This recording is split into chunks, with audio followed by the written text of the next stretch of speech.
So, All right, y'all. Look, we finally got the news we've been waiting 8 months to hear. LaMelo Ball was named the Rookie of the Year. It got about time. Ryan, Jesus Look, Christ, man. it was like they were cooking up votes or something. But man, we are under construction.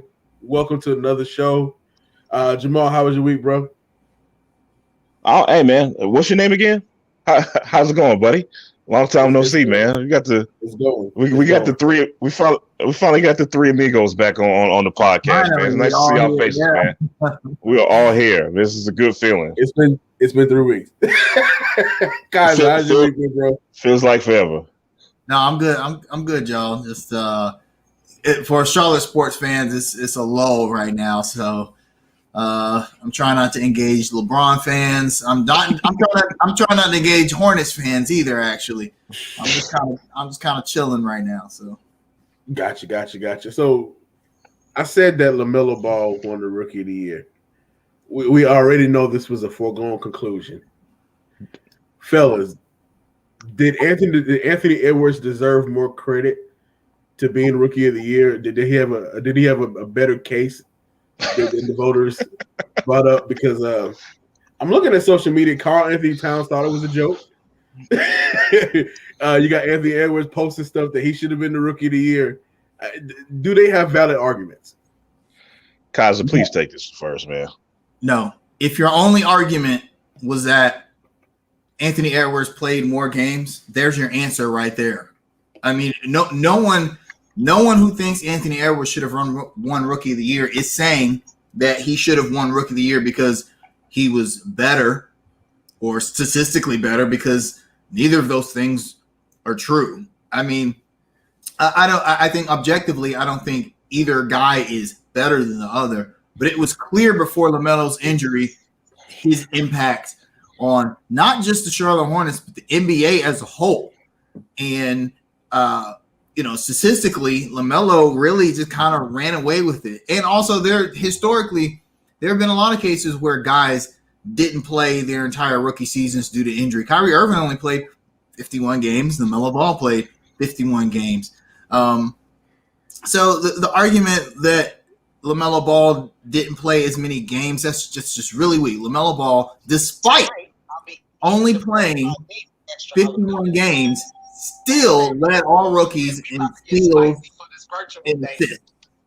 That's nuts. Which is crazy considering what people are like, well, LaMelo is not a good defender, but led all rookies in steals. And I do think that narrative is kind of overblown about LaMelo not being a good defender. But other than points per game, LaMelo Ball, superior rebounder, obviously superior passer, higher PER, a better shooter, shot better from three, and has a higher effective field goal and true field goal percentage. I mean, what's the discussion here? I really don't know what the debate is. I mean, okay, Anthony Edwards averaged 3 more points per game and played more games. That's, to me, that's not a good enough argument when you look at what LaMelo Ball did, statistically, as far as impact, eye test. I don't really think there's much of a debate, honestly. I just don't. Kaiser took the words out of my mouth. What are we really discussing? Better passer, better rebounder, bigger impact on the team. Team won a little, a few more games. Literally the only statistic, not literally, but about the only statistic that Anthony Edwards is more effective in is scoring the basketball. And that was really it. What are we really discussing? If I'm the Minnesota Timberwolves social media team, man, how embarrassing! The whininess. I know that's not a word, but just the whining and the childlike response to LaMelo Ball winning the Rookie of the Year, man. That's embarrassing, man.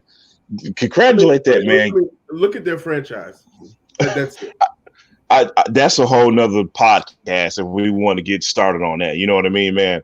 But just one thing, if you want to throw all the stats out the window, if you look at LaMelo Ball's impact on the Hornets, and especially when he was healthy and he was inserted into the starting lineup, there's nothing to talk about, man. There's really just nothing to discuss. We speak ad nauseum about the way LaMelo Ball makes his teammates better and his natural instinct for the game and and his superstar potential. And we compare that to Anthony Edwards. What are we talking about? A few dunks Anthony Edwards had? Is that what we're really hanging our argument on? Seriously, highlights? I mean, we could even come on, man.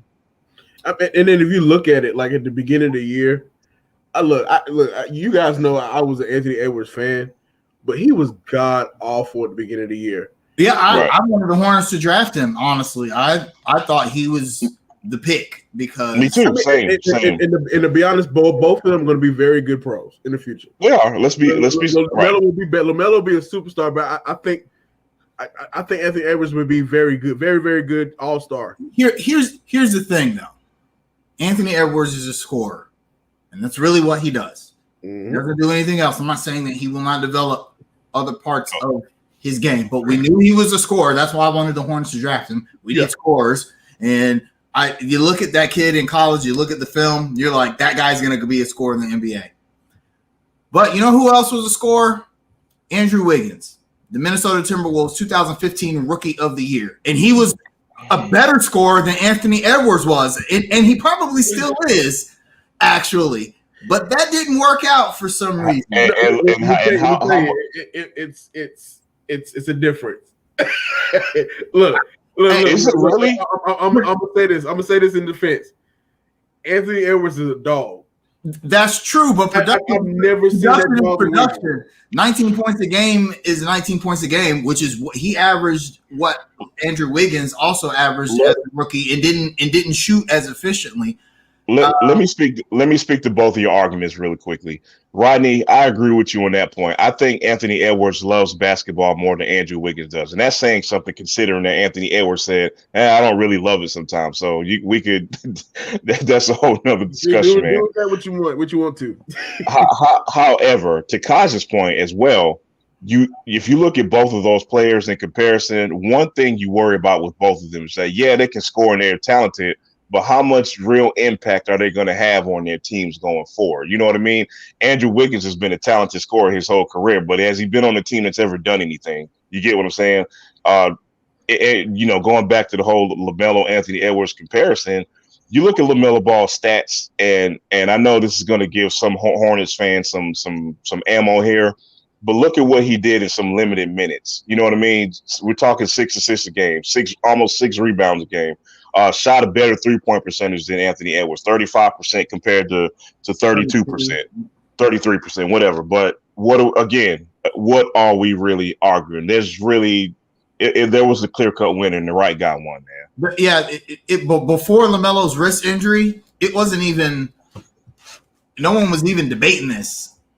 It was like, Anthony Edwards is good, but LaMelo Ball is going to be Rookie of the Year. Then he goes down with the injury, and it's like, oh, okay, now Anthony Edwards has a chance. And it's like, if that was his chance, and LaMelo did come back from his injury. He came back and played pretty well. He wasn't 100%. I don't think that wrist was 100% because his shooting was a little off after he came back. But right.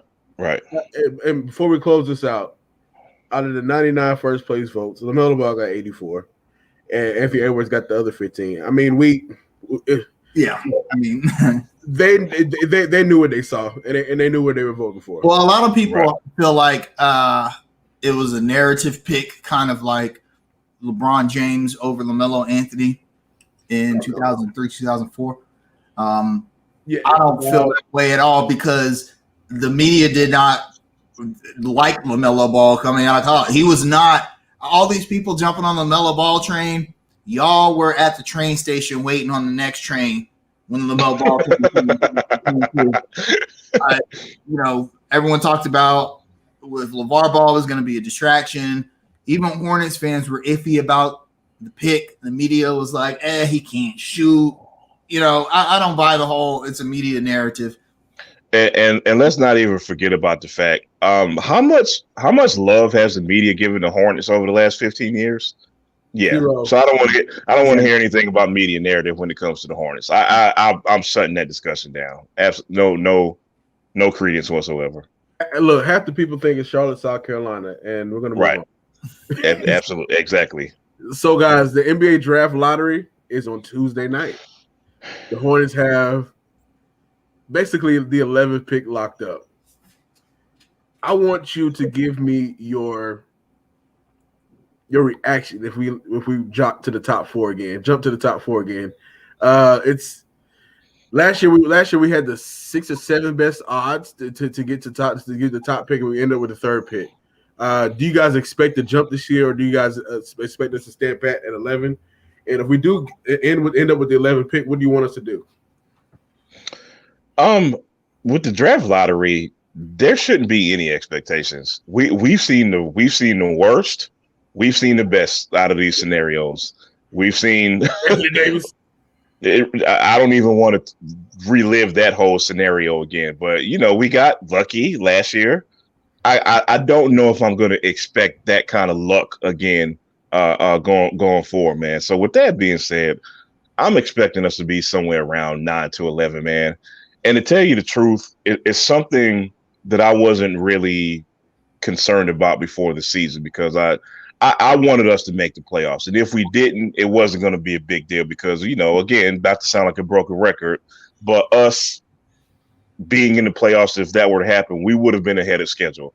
And I think we're ahead of schedule anyway. So this lottery pick is just kind of like a bonus thing. I haven't even paid much attention to it. I haven't given much credence to it. So expecting us to stay around 10 or 11, I wouldn't even be mad if we traded the pick, quite honestly, man. And I could better answer this question once we get closer to the draft and I could start really, really looking at prospects. I think I could probably give you a better scenario once that happens. Yeah, I agree. I'm actually all in on team trade the pick. However, I'll say this: Mitch Kupchak has done a bang up job with the draft in the last few years, considering where the Hornets have had to pick. I think that if Miles Bridges has a full season next year, that is indicative of how he came on in the second half this year, I don't think there's any question the Hornets came out good in that trade, trading him in trading Shai Gilgeous-Alexander for Miles Bridges and Devontae Graham. You got Miles Bridges and Devontae Graham for Shai Gilgeous-Alexander. You may lose Devontae. That's another discussion, and that's true. But assuming the Hornets keep him, they're going to try and keep him. They're not going to let him. They're not just going to let Devontae Graham go because they drafted him. I think if he had been part of the old regime, kind of like how Malik Monk is, I think they'd be more lukewarm in signing him. But everyone now knows one of the ways to become competitive in the NBA is to build up the guys that you drafted and keep those guys when the opportunity comes. So having said that, Mitch has done a great job, and I think that if he picked anywhere from 9 to 11, he'd pick another good guy. The question is, okay, that's another dude the Hornets got to develop now. Nobody that you draft that low is going to come in and make an immediate impact unless you. Thank you, Kaiser. Thank you for saying that. Yeah, unless you really, really strike gold, and you're unlikely to when you pick that high. So I think you trade that pick, you could get a guy who might not be an all-star, but you could get a guy that's going to come in and immediately do what the Hornets need to do. I think you trade for need, you draft best player available. And right. I think the Hornets need to look seriously at that. Having said that about the draft lottery itself, the NBA has made tweaks to it over the years to where it's always been interesting. The last few years have been very interesting when it comes to who is getting those top picks. I mean, the Hornets were supposed to pick 8th last season and 3rd. The Pelicans, the season before, they were supposed to pick 7th, 6th, 7th. Ended up with the first pick in Zion. So nothing would surprise me this year. And so right. I'm gonna read out to you the draft lottery odds. So the Hornets have a 77.6% chance of picking number 11, 13.4% chance of picking 12, 0.4% chance of picking 13, and less than 0.1% of picking 14. And for the top 4 picks, 1.8% chance of picking first, 2% chance for second, 2.4% chance for third, and 2.5% chance for the 4th pick in the draft. So I mean, it's a long shot, but we're witnesses that it can definitely happen. We've seen it happen in Hornets history, but it's probably not going to happen. But prepare yourselves. So hey, let's fantasize real quick, and let's just say we just magically appear in the top 3. If that happens, it is Evan Mobley or bust for me. I don't even want to look at it. I don't even want to look at any other prospects. It's Evan Mobley, or if somebody picks Mobley before you trade that pick. Pretty much. Yeah, it's rare that like the best player available fits your team need, and you have the opportunity to pick him. I don't see if the stars align like that for Charlotte, then I'm screaming championship for the next 3-4 years. I'm disappointed in anything less than like the Eastern Conference Final. If the stars align that much to where, hey, the Hornets, you need a 5, well, here's the best one in the entire draft, and you guys he shoots threes and he can move in the pick and roll. Yeah, a little back to the back game and block shots. Oh, yeah. The stars are finally aligned. It took 32 years. Could you imagine Evan Mobley, LaMelo Ball, Miles Bridges on the court? Man, please. I think the basketball guys owe us, man. We've had the worst of luck the last 15 years. I mean, why not, man? You know what I mean? Oh, guys, I got an important note for you. We are now the longest drought of NBA franchises that haven't made the conference finals. No. It's a double-edged sword. It's a double-edged sword. You want the record back? You want those records back? You got everything back. But the fact, you know. Go ahead. I was gonna say there's a gap though. Even if we took those records back, there's what, a 3-season gap. It's still 28 years. You take it back. No, hey. We weren't even in the league. How could we have a chance to compete for the ECF? We weren't even in the league at the time. No. I'm gonna tell you something interesting. That graphic that's being shown right now, it has both the Charlotte Hornets and the New Orleans Pelicans on it. How? Think about that. New Orleans Pelicans were who? Yeah, I don't. That graphic doesn't make a lot of sense, man. I get it. They moved to New Orleans 19 years ago. So basically, the franchise started there 19 years ago, and they've been through 2 name changes, and they're still the New Orleans franchise. I perfectly get that. But to Kaz's point, you should take all 3 years of the Charlotte franchise because there was no team here for 2.5, 3 years.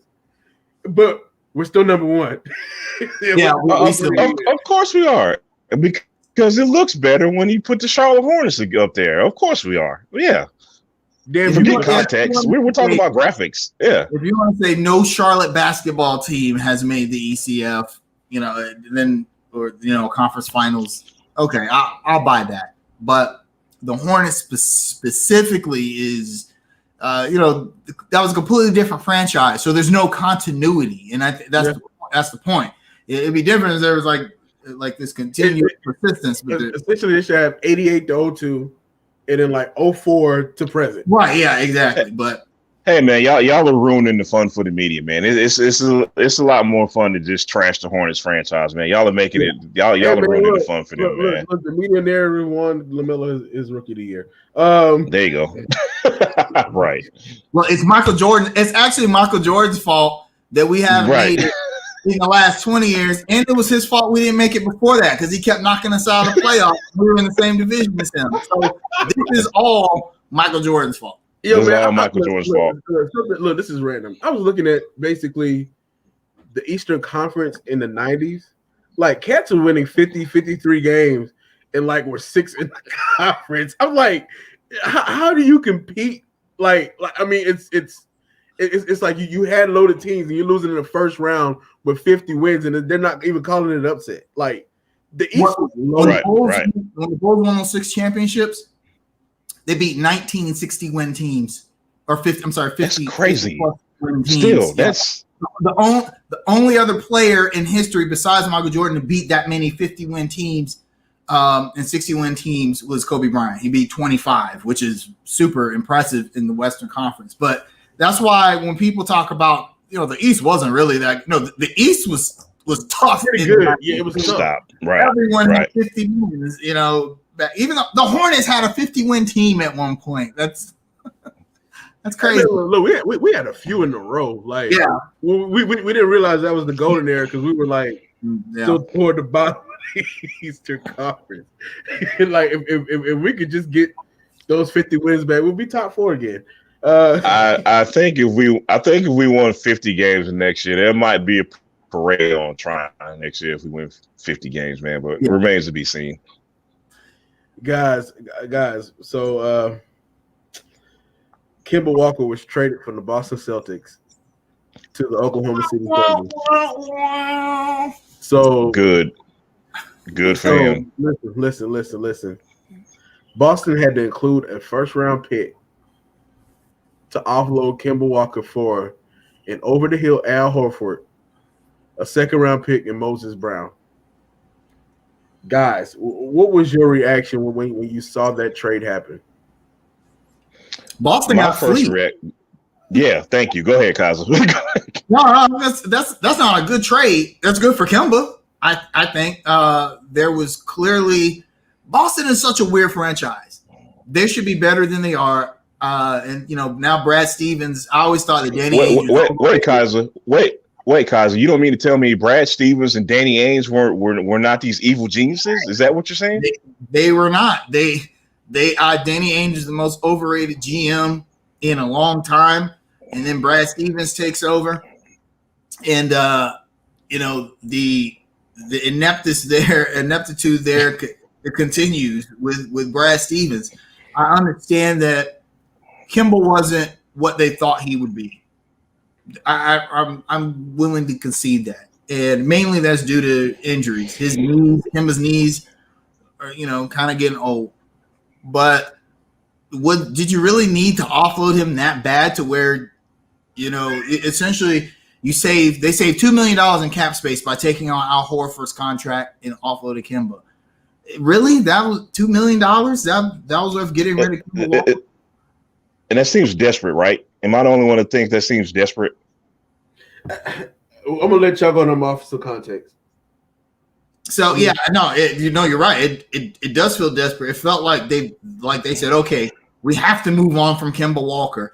No, you did not have to move on from Kemba Walker. Actually, so here's where I'm coming from with this, man. And I don't know. Let me be very clear. Y'all know how big of a Kemba Walker fan I am, and I'm trying my best not to sound like a fan, but maybe I will. This comes across as Kemba Walker kind of being the scapegoat for the Celtics not reaching the heights they want to. And to me, that is highly unfair because the Celtics have a lot more problems than Kemba Walker. You get what I'm saying? And look, man, here's the elephant in the room, and this may be a very unpopular take, but here I go. I do not think Jaylen Brown and Jason Tatum need to play together for the long term. Yes, I said it. And not only that, but the Celtics have a big hole at center like the Hornets do, and nobody wants to talk about that either. And the third thing nobody wants to talk about, there seems to be a pattern with the Boston Celtics and their point guards, starting with Isaiah Thomas, Kyrie Irving, and now Kemba Walker. And if nobody sees that pattern, I really don't know what to say to you. So the fact that Kemba Walker is looking like, oh, he's the reason we can't get over the hump, I just don't buy it, man. It's BS to me. Kemba in 8 seasons with the Hornets, 8-9, average 24 and 5. 20 points, 4 rebounds, 5 assists. You know what he averaged for Boston? 24 and 5. Same exact stats. He's really the same exact player, except he's a little older now and he's got a few more injuries. Yeah, you're right. I think that Kemba was the scapegoat for that, and I think he's OKC is a good fit for him, honestly. Well, I don't think he's going to stay with OKC. I think that's a buyout situation, or I think that's a trade piece, honestly. I don't think he sees the floor with OKC this upcoming season. I don't. And matter of fact, there's already rumor floating around talking about trade partners. Hey man, I'm gonna tell you. I look at that trade. I like what Boston did in that trade. They got a big man, which they desperately needed a big man. Right. Al Horford is still competent on the defensive end. At least he's a veteran. He knows how to play. And He can knock down an open shot. And the biggest thing that we can't quantify is leadership. When he was in Boston, he was a leader. Right. Kemba Walker's strong suit has not been leadership. I'm a Kemba Walker fan. Kemba Walker's not a vocal leader like that. I agree with that. He's not that guy like that. And so I agree with that. And so if you look at it as well, only $14.5 million of Horford's contract is guaranteed after next year. So you're taking money off that deal as well. You're getting the big man that you need. And then look at it like this. Kemba's game is predicated upon him having the ball in his hands. Kemba's kind of role changed this year because Tatum needed the ball in his hand a little more too. Tatum and Brown. And so that wasn't a fit. I'll say a lot more. Yeah, that's what I'm saying. Like I agree with you. Brown and Tatum may not be able to play together. And that's not rocket science because they occupy the same spaces. Somebody's playing out of position. But Kemba needs the ball in his hands. And Boston was thinking they were going to get all NBA Kemba from Charlotte. Not those averages guys. They were thinking they're getting the 24-25 guy. But they got the consistent 25-5 guy. And they saw a chance to because that roster desperately needed a shakeup.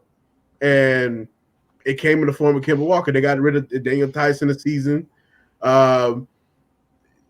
Tristan Thompson's probably not going to be back. And I honestly expect more changes. I think at some point you got to look at the front. Yeah, I mean, I can't tell you why the Celtics weren't as good as they should have been. I mean, on paper, they should have been a top 3-4 team in the East Conference. I can tell you why, man, because the Boston Celtics are one of those examples how throwing a bunch of talent on one team doesn't necessarily mean you're going to win more games. They are the poster children for that. And I just think, to Rodney's point, man, they had a bunch of pieces that just simply don't fit together. And that's kind of the inexact science of putting together a roster. You would think Danny Ainge, who comes from championship pedigree, would have done a better job of kind of seeing that, but it didn't happen. You know what I mean? Again, a bunch of pieces that don't fit. And Rodney made an excellent point about Al Horford, bringing leadership back to the Celtics, which I think they desperately needed. And to go back to what he was saying about Kemba is a guy. Like, it's funny you mentioned that, Rodney, because I was thinking about the other day how I wanted Kemba Walker to just kind of cuss Nick Batum out a lot more when they were playing together, but he just never was that guy. You could see clear frustration on Kemba Walker's face, and he's the guy that just wouldn't vocally ever let his teammates have it. And I just don't think that's what the Celtics needed, which resulted in that not being the best fit from the jump. So there you have it. And look, man, I'm not a Danny Ainge fan, and like I'm the type of person. Look, everybody talk. OKC is going to have the 4th pick, the 16th pick, the 7th pick, and maybe the 5th. Look, picks don't play, and right. And at the end of the day, you're going to have to. You have all these picks. You're going to have to make some tough decisions on some people that you might trade away too early, cut too early. They're going to flourish elsewhere. You're going to look foolish. Like, hey, Rodney, let me ask you a question. Do you think OKC is pulling their version of a trust the process?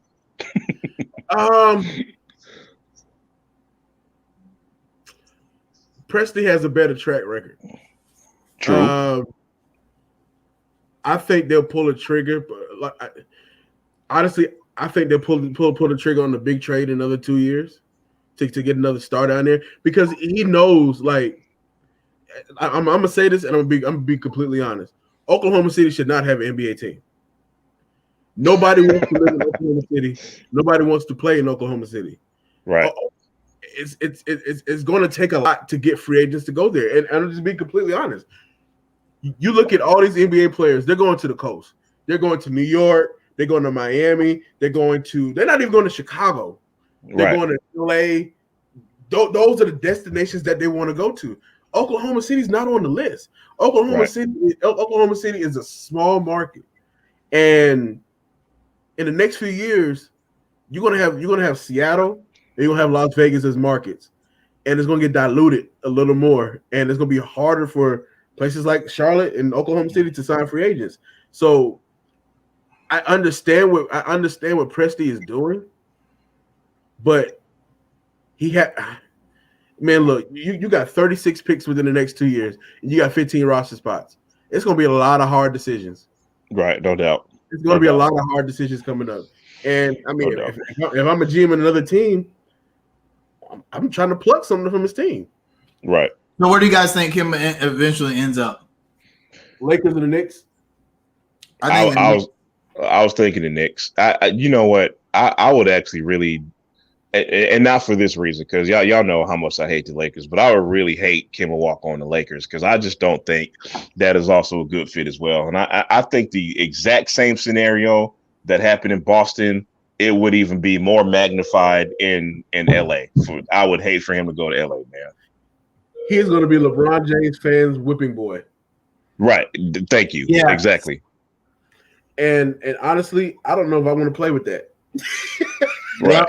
It's man, like people don't realize these players are like human too. And just to hear that trash, or you missed a shot, or you wouldn't set up the right way, it's got to be tiring. It's really got to be tiring. Yeah, no doubt. No doubt. Guys, so Robbie Anderson came back to OTAs this week. Thank God. Thank you, God.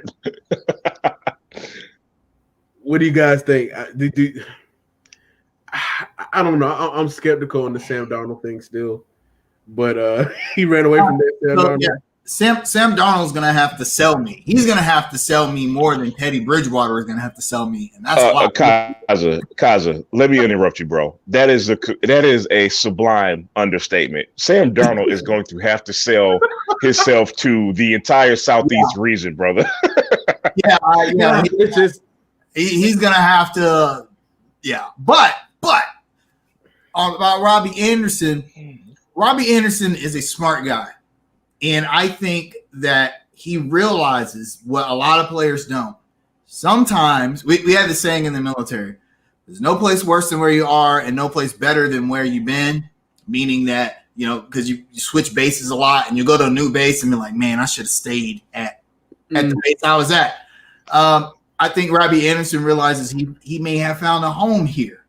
And he wasn't getting the same opportunities in New York. A big media, I know it's the Jet, but he wasn't getting those same opportunities that he was getting here. He comes here. He's a 1,000-yard receiver, Pro Bowl considerations.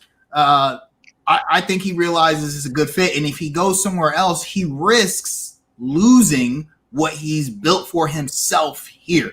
That's important for a player. That's an excellent point. Yeah, a lot of players will go somewhere, have a breakout year like Robbie Anderson did, and say, okay, now I can go somewhere else. And then what happens when they get to somewhere else? Not good. Not good. And then that team says, well, you weren't what you were in Carolina, and they dropped Kevin Benjamin. But I think if you look at stories like the Kelvin Benjamin story, that's exactly what happened. I think Robbie Anderson realizes, okay, maybe I should see what's good here. I don't know what kind of rapport he has with Sam Darnold. I don't think that really is going to influence his decision to re-sign here or not. Look, I'm going to read you a quote right quick.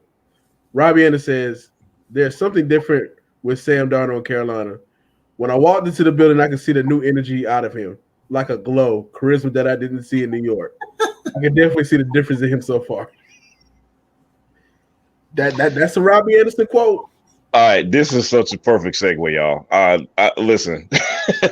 All right, I'm gonna take y'all back to I think it was maybe 2 seasons ago. I don't. My timing is a little off, but I remember the Panthers played the Jets, and Robbie Anderson was killing our ass. I mean, I think he scored like 2-3 touchdowns, something like that. And there was a shot of him on the bench. And Robbie Anderson was looking in the camera. He was basically like kind of, he was kind of promoting himself to the Pro Bowl. He said something to the effect of, please vote me for the Pro Bowl. I'm pretty good. Now I mention this because all wide receivers have a little bit of diva in them. Just all good wide receivers have a little bit of diva in them. And I'm not saying this is some horrible thing for Robbie Anderson, but here's where I'm going with this, man. Robbie Anderson, being the guy that he is, he obviously wants to raise his profile. He obviously does want to win. He wants to be in a good situation. He wants to not only benefit from a good team, from a team level, but he also wants his individual accolades as well. Who's going to help with that? His former teammate, Sam Darnold. So, of course, he's going to pump up his old guy, being in a new environment. You know what I mean? Think about the environment for the Jets as compared to the Carolina Panthers. I don't think I need to say anymore. You know what I'm saying? What you looking at? Go ahead, Kaz. You're going to say something. I know Robbie Anderson is thinking, man, look at what I was able to accomplish with Teddy Bridgewater throwing me the ball on 2-yard slant. Now I got a guy who can throw the ball down the field. Yeah. So, no one ever said a quote like that about Teddy. Hey man, look. Nobody was glowing. Hey man, look. Teddy too busy throwing shots to the Panthers still. Boy, that's disappointing. That's really disappointing. I would say this about Teddy. Y'all know I stayed on Teddy all season, but at the very least, I would have assumed that he would have a modicum of class. Sometimes it just doesn't work out. If Cam Newton doesn't work out in New England, which he may or may not, depending on how Mac Jones pans out, Cam Newton is never going to badmouth. No, never at all. New England and Belichick. He's never badmouthed the Panthers, and the Panthers did him dirty. Whereas, listen. Let's compare these two scenarios, Mr. Sosay. You got Bill Belichick, who comes out every week and tells everybody Cam Newton is my guy. Cam Newton is fine. You got, on the other hand, you got Matt Rule, who every week told people Teddy Bridgewater is my guy. Teddy Bridgewater is fine. What happened to Teddy Bridgewater? He's not here. I think the proof is in the pudding right there, man. I mean, if a franchise does a player wrong, I don't really have a problem with a player calling that out. I don't have a problem with that at all. But a lot of Teddy's beef with the Panthers is stuff that he brought on himself, and you have to take that personal accountability for that. Right. Agreed. And he's not willing to say, maybe I shouldn't have tried to run the ball on the 1-yard line, even though the coach told me not to do that. Maybe I should. Go ahead. We use that particular play as the main example, but I'm pretty sure when it comes down to like practices, that wasn't the only scenario. You know what I mean? I think they butted heads a lot more than the media probably told us. Oh yeah, definitely. The fit wasn't there. Very rarely do you just see coaches throw their quarterback under the bus that blatantly. It's one thing if the quarterback falls on the sword like Cam Newton constantly did in Carolina, and he continues to do in New England, even though he doesn't have to. But quarterbacks typically, hey, I got to do better. I got to do better. That was my fault. We never really saw Teddy say that, and Matt Rule said it for him a lot of times. That's right. Dynamic when the coach is like, man, Teddy Bridgewater got to do better. He got to throw further than 2 yards on 4th and 8. So, that's just that whole situation.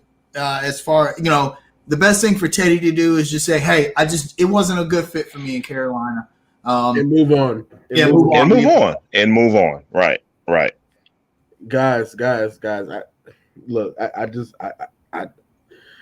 I don't mean by harm by asking this question. I just have to ask this question. So there have been a few Carolina Panthers that refuse to comment on vaccines, and the assumption is that and Cole Beasley has been vocal about vaccination and not having it. So guys, what are your feelings on it? You don't have to go deep, but just give me what you think about it. I'm going to tell you why this is a timely subject for me personally. So on this glorious Father's Day, I am getting to spend time with my father, who is in his 70s. And we were having this discussion this morning about he was asking me, he said, what age group do you think is the most resistant to getting the vaccine? And I said, probably the ages between 25 and 40. He was like, yeah, that's pretty close. 25 to 45. The people who are ages between 25 and 45 are the most hesitant to get the vaccine. And I said, that's a bit surprising because I would be thinking that people your age would be more resistant. He was like, no. And in a typical old man answer, he said, well, we have a little more knowledge than y'all. Take that for what you want. I'm not getting into this discussion about what's right and what's wrong. I don't want to go there today. My thing with this is, man, I'm wanting the media, sports media in particular, to kind of stay out of this because at the end of the day, it's personal choice. I don't think this is something we should shove down people's throat. The only thing I urge anybody to do, anybody, is to do your own research, make the best informed decision for you.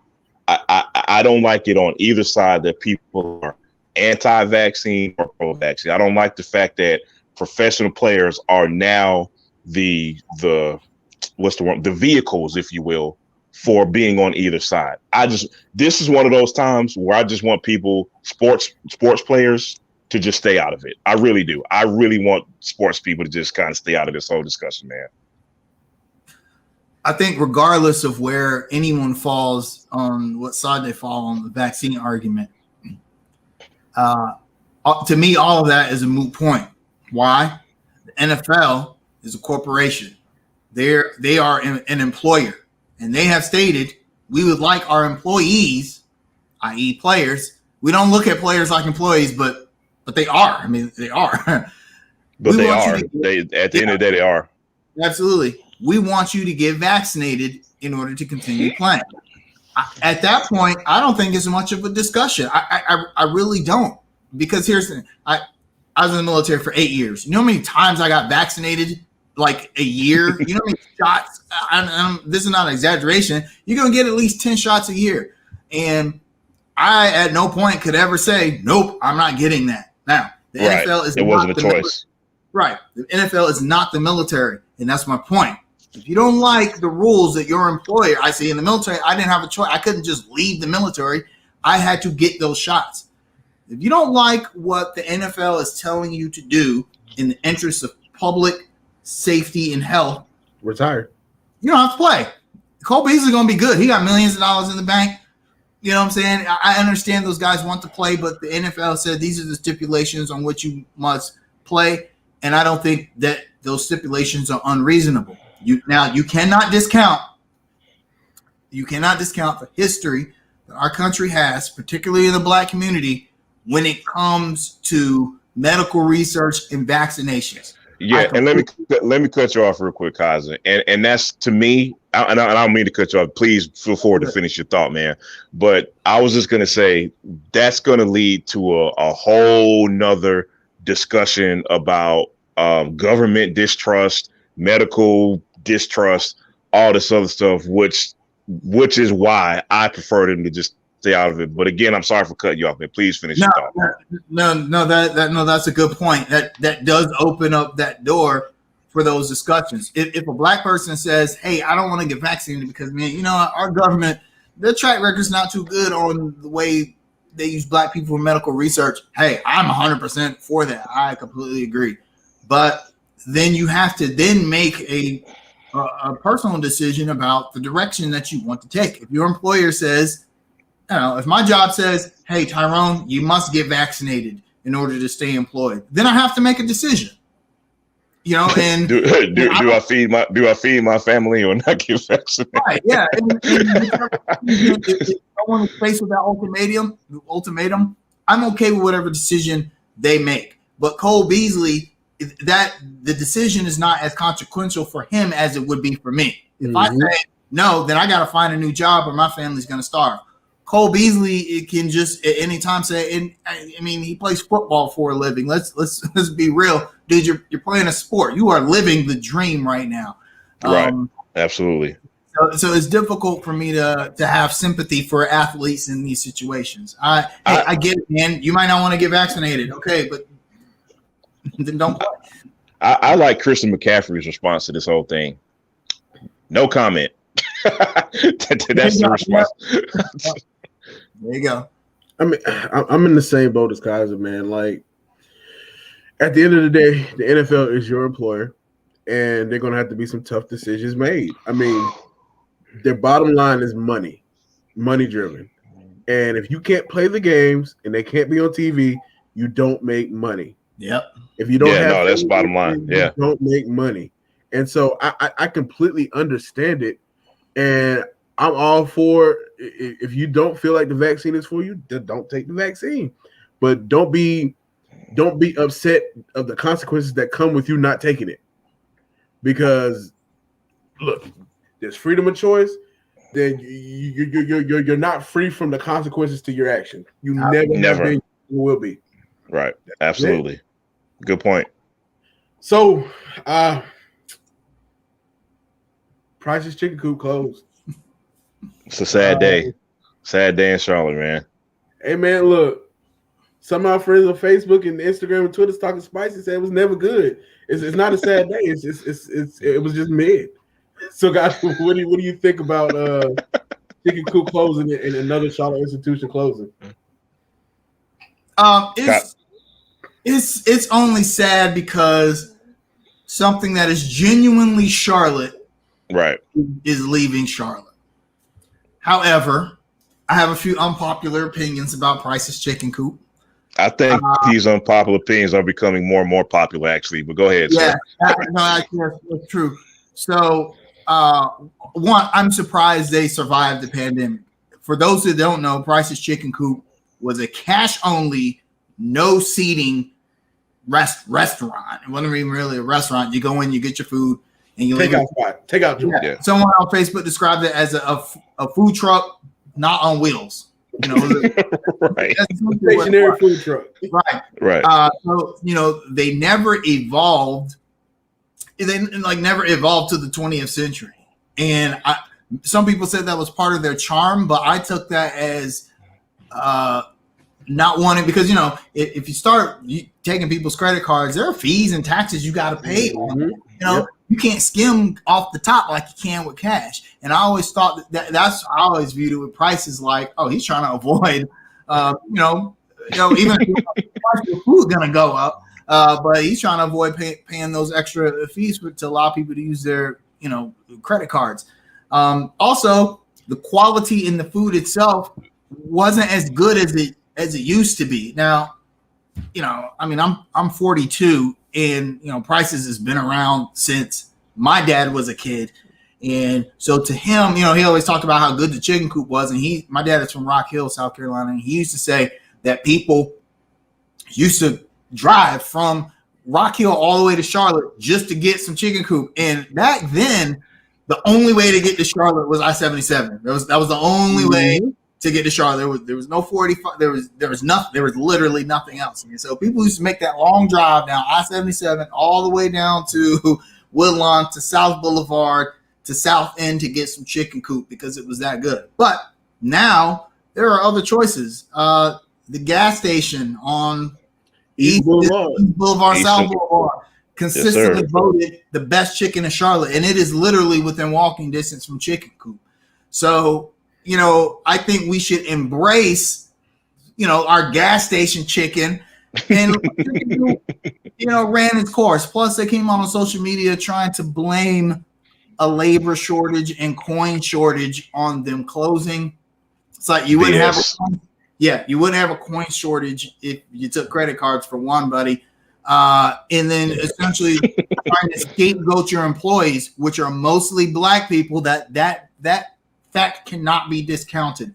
It was mostly black people that worked there, even though Price's was not black owned. It was mostly black people that worked there, and for the owner to essentially say, well, you know what, people just don't want to work here anymore, and you got all these people in the back slaving, cooking fried chicken for the community that they're from. That was a bit insulting.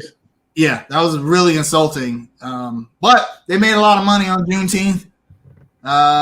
Go figure. How ironic is that? Yeah, I mean, the line was down the street. I'm gonna do this in honor of Juneteenth. I'm gonna read to you some black restaurants you should check out. Veltree is a vegan spot. What the Fries, wonderful spot. B&W Sweets Bakery. Leah and Louise. Two Scoops Creamery. Lulu's Maryland style chicken and seafood. Hey, I'm a personally vouch for Lulu's. Yeah. Soul Central. Lawan's. Mr. Charles Chicken. Mr. Charles Chicken. What's the one on Tuckasegee? Cuzzo's Cuisine. Cuzzo's Cuisine. Look, Caribbean Hut. There's all these other places that you could have patronized on Juneteenth. Well, I mean, I understand prices, regardless of what we think about the owner and the practices. It's part of Charlotte, and people will talk about it when it's gone. See, so I understand. You stole my point with that. It's like, with Charlotte changing so much and gentrification rearing its ugly head so much in Charlotte, and a lot of the soul is being sucked out of this city every day. I think the symbolism is what hurts more than the actual business being gone hurts. Mm-hmm. I know for me, I've eaten that chicken coop maybe twice. It was okay. I didn't do a dance when I ate it or anything like that, man. But again, man, just for me, man, the whole symbol of the changing of the guard in Charlotte is what is. I think the sentimental reasons is what hurts. More than the business itself, man. Jay is crazy. That's an excellent response. But anywho, man, I find it interesting that the owner is saying that one of the reasons is a labor shortage. When this weekend you had about 20 people in the kitchen still cooking while your lines were around the corner. So make it make sense to me, man. But whatever. I digress, man. I would just go ahead, cousin. Well, I was gonna say, plus we know that area that chicken coop is in is prime real estate. Woo, right. I am sure he got an offer that he simply could not refuse. If that's the case, then just say that. Just say that. Just say it, man. I'm not going to be mad at you, because if I'm a business owner, even if I've had a business for 70-something plus years and it's time to retire, and someone says, "Look, we're going to give you $20 million for this building," hey, employees, it's been real. I will help you guys find new jobs, but it's been real. Yeah, just say it. I'm getting $5-10 million to go away. Right. Yep. I'll be like, y'all still got Bojangles around the corner. Y'all be all right. Can't do it. I'm gonna say this, and I don't want no response. Bojangles is average. I'm done. You're not doing nothing like that. You just can't make that statement and then just bounce. Huh? Nah. So you can't make that statement and just bounce, man. Let me just say this. I have literally lived all over the world.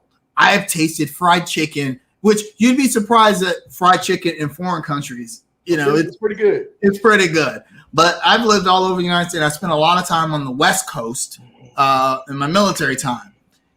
I could not, when I moved back here, I probably ate Bojangles literally for a month straight, because that's how deprived I was of good fried chicken.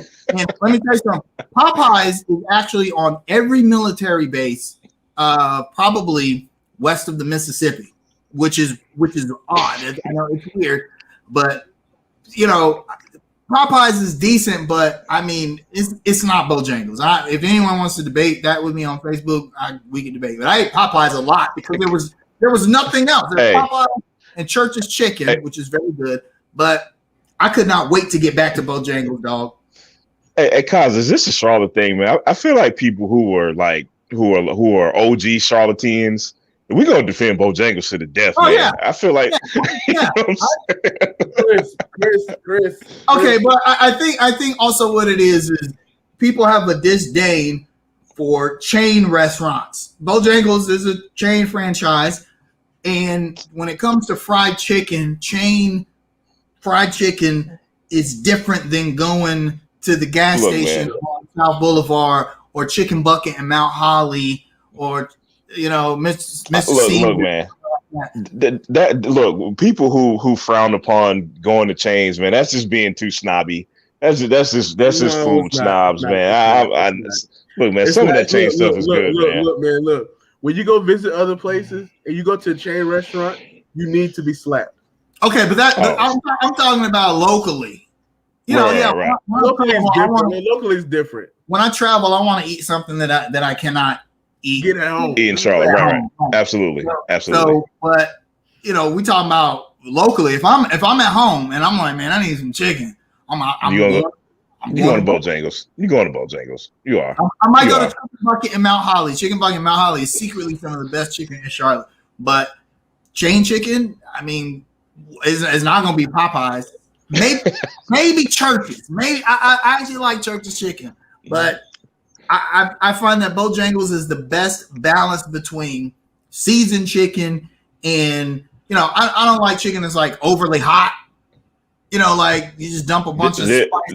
This is the most June Tabasco sauce.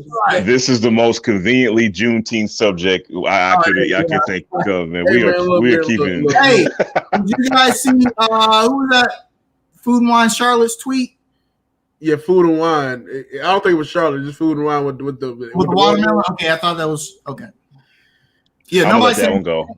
Hey, I actually like KFC original recipe, but it doesn't belong in this conversation. No. But you know who does? Lee's famous recipe, Rock Hill, South Carolina. A lot of people do not know that Colonel Sanders actually had a business partner. And when they split, they each took the recipe. And Colonel Sanders' business partner, Lee, started his own chain of restaurants called Lee's Famous Recipe. And it tastes like it tastes like homemade KFC. It's not. There's one in Rock Hill and there's one in Richmond, Virginia. Those are the only two I know on the East Coast. But if you ever get a chance, what's the name again? Lee's Famous Recipe. If you lived in Rock Hill, you from Rock Hill, everybody knows Lee's, and they sell. You can get catfish at Lee's Famous Recipe, but it's very good. If you go to Rock Hill, just go down Cherry Road. It's right before you get to Winthrop College. On the left side, it is a mainstay of Rock Hill. It's been there since I was a kid. My dad said it was there when he was a kid, but Lee's Famous Recipe, it's very good. I just want to say, man, I absolutely love Kaiser's tangents on chicken, man. I thoroughly enjoy. Hey man, Doctor told me I had to cut back on fried chicken. I about slapped that lady. I was like, look.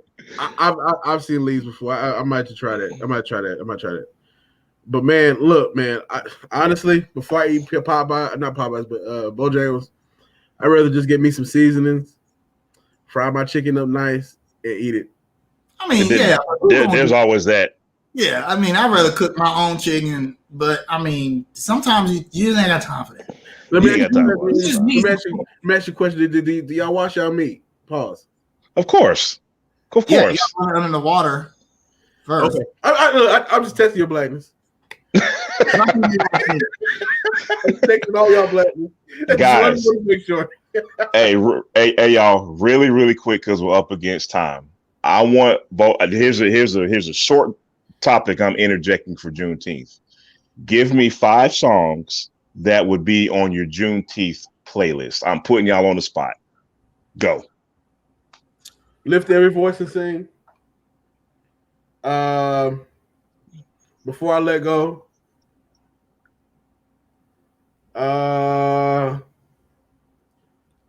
Kendrick Lamar, all right.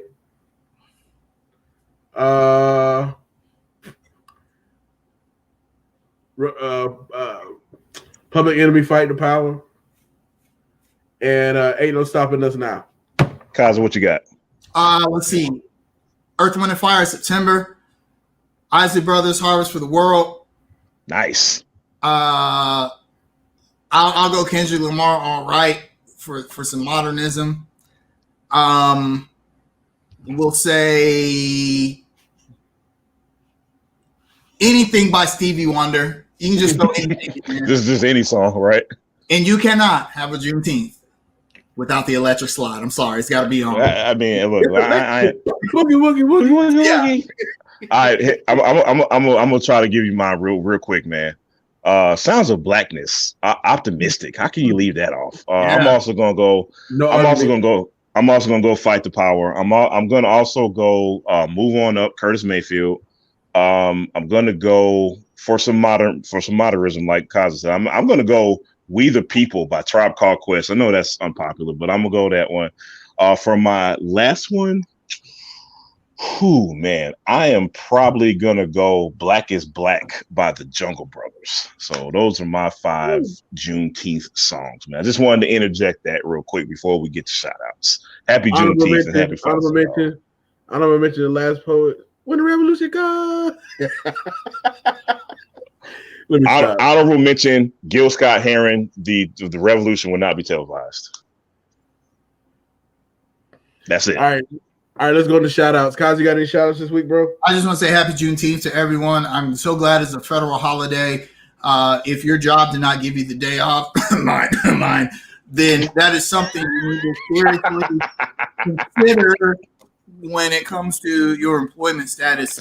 I understand that it was very quick, so I'm giving corporations some leeway this season. Also, go research the origins, not just of Juneteenth, but the end of slavery in the United States. It's very interesting, the differences between the end of slavery in the North and the South. A lot of people don't realize that what we celebrate is Juneteenth. Slavery was actually still illegal in the North, and it wasn't until they abolished it fully that everyone was free. So isn't that weird that there were So you mean to tell me people up north are racist? Oh my God. Crazy, That can't be. They're way more open-minded than us. Were freed in the South, but there were still slaves. I'm sorry, bondsmen. That's what we're calling them. Refugees, Kaiser, refugees. Remember? No. Unpaid immigrants. Yes. Indentured servants. Yeah. So go research that. Happy Juneteenth, and we'll have a happy one. Thank God, no shootings this year on Juneteenth. Thank God. Thank God. Charlotte, y'all had some damn things. Yes. Right. All right, man. There's first of all, I want to shout out everybody in the chat room again, man. Rodney had to come back to get us straight because I know I screwed it up last week, man. So Rodney, thank you for coming back and making this right. Everybody in the chat room, thank you for showing up again today, man. There's someone in the chat room named John. He mentioned Talib Kweli on his list. That's Rodney's favorite artist. So I'm sure he will appreciate that, man. That's sarcasm, by the way.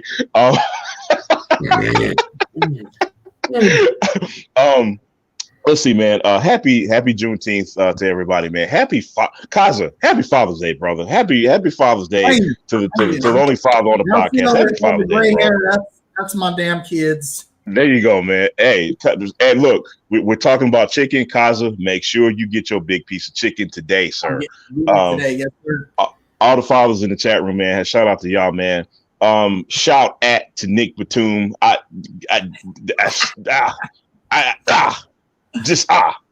Other than that, man, peace and love to all of y'all, man. Rodney, what you got? Jesus Christ, Jamal. I'm sorry, man. That dude infuriates me. Go ahead, man. I'm sorry. Just shout out to the organizer of the Juneteenth Festival of the Carolinas. Always put together a great event every year. We've been going for years, man, and it gets bigger every year. More support, the vendors. If you have time today and you want to go out there, they're out there today for a few hours.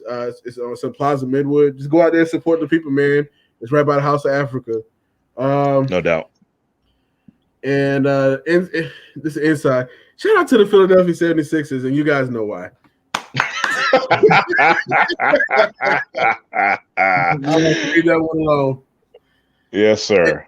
And Kaza, I hope you get the big breast today. The big juicy breast today. I'm a thigh guy, actually. So there's a reason why I like you. I don't like breasts like that. Yeah, it's too meaty. Yeah, it's too meaty. Yeah. there's a joke that I'm just going to let pass, so I'm just going to leave that. Jamal, I got a joke for you. All right, guys, thank you so much. Thank you for watching Under Construction. You guys have a wonderful day, and happy Juneteenth. Till the next time, y'all fellas. Peace, y'all.